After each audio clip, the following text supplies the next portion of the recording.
BJP ರಾಜ್ಯಾಧ್ಯಕ್ಷ ಹಾಗೂ ಸಂಸದ ನಳಿನ್ ಕುಮಾರ್ ಕಟೀಲ್ ರವರ ಕುಟುಂಬದ ಪುತ್ತೂರು ತಾಲೂಕಿನ ಪಾಲ್ತಾಡಿ ಗ್ರಾಮದ ಕೆಳಗಿನ ಕುಂಜಾಡಿ ತರವಾಡು ಮನೆಯಲ್ಲಿ ಏಪ್ರಿಲ್ 8 ಮತ್ತು ಏಪ್ರಿಲ್ 9ರಂದು ಧರ್ಮನೇಮೋತ್ಸವ ಧಾರ್ಮಿಕ ವಿಧಿವಿಧಾನಗಳೊಂದಿಗೆ ನಡೆಯಲಿದೆ.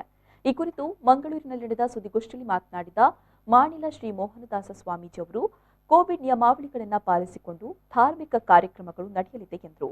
ಉಳ್ಳಾಕಲು ಗ್ರಾಮ ದೈವ ಶ್ರೀ ಅಬ್ಬೆಜಲಾಯ, ರಕ್ತೇಶ್ವರಿ ಮತ್ತು ಧರ್ಮದೈವ ಪಿಲಿಚಾಮುಂಡಿ ಹಾಗೂ ಪರಿವಾರ ದೈವಗಳಿಗೆ ಧರ್ಮನೇಮೋತ್ಸವವು ಬಂಬಿಲಗುತ್ತು, ಮೇಗಿನ ಕುಂಜಾಡಿ, ಕೆಳಗಿನ ಕುಂಜಾಡಿ ಮಧ್ಯಸ್ಥರ ನೇತೃತ್ವದಲ್ಲಿ ನಡೆಯಲಿದೆ ಎಂದು ತಿಳಿಸಿದ್ದಾರೆ. ಇತಿಹಾಸದಲ್ಲಿ ಐತಿಹಾಸಿಕ ಸ್ಥಳ ಮತ್ತು ಪೂರ್ವಕಾಲದಲ್ಲಿ ಜಲದುರ್ಗೆ ಮತ್ತು ಮಣ್ಣಿನಲ್ಲಿ ತಾಯಿ ಉದ್ಭವಿಸಿದಂಥ ಇತಿಹಾಸ ಇದೆ. ಬಹಳ ವರ್ಷಗಳ ಹಿಂದಿನಿಂದ ಅಲ್ಲಿ ದುರ್ಗಾ ಪೂಜೆ ನಿರಂತರವಾಗಿ ಅವಿರತವಾಗಿ ನಡೆಸ್ಕೊಂಡು ಬರ್ತಾ ಇತ್ತು. ಮತ್ತು ಈ ಆರಾಧನೆಗಳೆಲ್ಲ 60 ವರ್ಷದ ಮೊದಲು ಇಲ್ಲಿ ಧರ್ಮನೇಮ ಆದಂಥ ಇತಿಹಾಸ ಕೂಡ ಇದೆ. ವಿಶೇಷವಾಗಿ ಇದು ಒಟ್ಟಿನಲ್ಲಿ ಈ ಧರ್ಮನೇಮೋತ್ಸವ ಕುಂಜಾಡಿ ಮನೆತನದ ಒಂದು ಆರಾಧನೆ ಸ್ಥಳ ಅನ್ನೋದಕ್ಕಿಂತ ಹೆಚ್ಚು ಇಡೀ ಹಿಂದೂ ಸಮಾಜಕ್ಕೆ, ಸುದೃಢ ಹಿಂದೂ ಸಮಾಜಕ್ಕೆ ಬಲ ಕೊಡತಕ್ಕಂಥ ಮತ್ತು ವಿಶೇಷವಾದಂಥ ಆರಾಧನೆಯನ್ನು ಸಾನ್ನಿಧ್ಯದಲ್ಲಿ ಇರತಕ್ಕಂಥ ಮಹಿಮೆಯನ್ನು, ರಕ್ತೇಶ್ವರಿಯ ಮಹಿಮೆ ಅಲ್ಲಿ ಬೆಳಗಿದಂಥ ನೆಲೆ. ಇಂಥ ಒಂದು ಸುದೀರ್ಘವಾದಂಥ ಈ ಆರಾಧನೆ ಬಹಳಷ್ಟು ವರ್ಷಗಳಿಂದ ನಡೀತಾ ಇತ್ತು. ವಿಶೇಷವಾಗಿ ಕುಂಜಾಡಿ ಮನೆತನದವರಿಂದ ಈ ಒಂದು ಬಂಬಿಲಗುತ್ತು, ಮೇಗಿನ ಕುಂಜಾಡಿ ಮತ್ತು ಕೆಳಗಿನ ಕುಂಜಾಡಿಯ ಮಧ್ಯಸ್ಥರ ನೇತೃತ್ವದಲ್ಲಿ ಈ ಧರ್ಮನೇಮೋತ್ಸವ ನಡೀತದೆ. ಮತ್ತು ಸಂಸದ ನಳಿನ್ ಕುಮಾರ್ ಕಟೀಲ್ ಮಾತನಾಡಿ, ಕುಂಜಾಡಿ ಕುಟುಂಬದ ಸಂಕಲ್ಪದಂತೆ ಈ ಸೇವೆಯನ್ನ ಮಾಡಲಾಗ್ತಾ ಇದೆ. ಕುಟುಂಬದ ದೈವದ ಜೊತೆಗೆ ಗ್ರಾಮದ ದೈವಗಳಿಗೂ ಧರ್ಮ ನೇಮವನ್ನ ನೀಡಲಾಗುತ್ತೆ.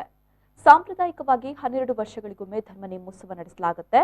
ಆದರೆ ಕುಂಜಾಡಿ ತರವಾಡು ಮನೆಯಲ್ಲಿ 60 ವರ್ಷಗಳ ಬಳಿಕ ಈ ನೇಮೋತ್ಸವ ನಡೆಸಲಾಗ್ತಾ ಇದೆ ಅಂತ ತಿಳಿಸಿದ್ರು. 60 ವರ್ಷಗಳ ಹಿಂದೆ ನಡೆದಿದೆ, 60 ವರ್ಷಗಳಿಂದ ಅಲ್ಲಿ ನಡೀಲಿಲ್ಲ. ಹಾಗಾಗಿ ಬೇರೆಲ್ಲ ನಮ್ಮಲ್ಲಿ ದೇವತಾ ಕಾರ್ಯ ನಡೀತದೆ. ದೈವಜ್ಞರು ಚಿಂತನೆ ಇಟ್ಟಾಗ ಇದು ಪ್ರತಿ ಸರಿ ನೀವು ಮಾಡ್ತಾ ಇಲ್ಲ ಅನ್ನುವಂಥದ್ದು. ನಮ್ಮಲ್ಲಿ 3 ವಿಶೇಷತೆಗಳಿದ್ದಾವೆ.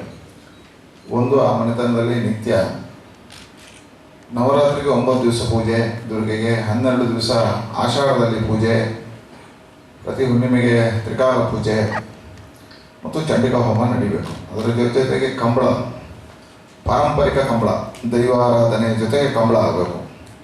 3ನೇದು ವೆಂಕಟರಮಣ ದೇವರಿಗೆ ಶನಿವಾರ ಪೂಜೆ ಆಗಬೇಕು. ದೈವ ಆರಾಧನೆ ವರ್ಷ ನಡೀಬೇಕು. ಆದರೆ 60 ವರ್ಷದಿಂದ ದುರ್ಗಾ ನಮಸ್ಕಾರ ಪೂಜೆ ಬಿಟ್ಟರೆ ಬಾಕಿಯೆಲ್ಲ ನಿಂತಿದೆ.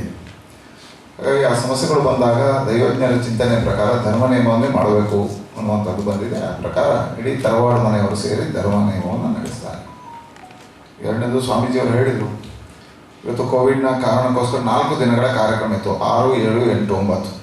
ಅದನ್ನು ನಾವು ಕಡಿತಗೊಳಿಸಿದ್ದೇವೆ. ಸಾಂಸ್ಕೃತಿಕ ಎಲ್ಲ ಕಾರ್ಯಕ್ರಮಗಳನ್ನು ರದ್ದುಗೊಳಿಸಿದ್ದೇವೆ. ಆದರೆ ಧರ್ಮನೇಮ ಮಾಡಲೇಬೇಕು. ಇದು ದಿನ ಆಗಿದೆ, ಮುಹೂರ್ತ ಆಗಿದೆ, ಎಲ್ಲ ಕೆಲಸ ಆಗಿದೆ, ನಮ್ಮ ವಾಪಸ್ ತೆಗೆಯೋದಿಲ್ಲ. ಹಾಗಾಗಿ 8, 9, 2 ದಿನ ಧರ್ಮನೇಮ. 6ನೇ ತಾರೀಕು ಕಟೀಲಿನ ಸೇವೆಯಾಟ ಪ್ರತಿ ವರ್ಷ ನಡೀತದೆ. ಅದು 6ನೇ ತಾರೀಕು, ಅದು ರಾತ್ರಿ.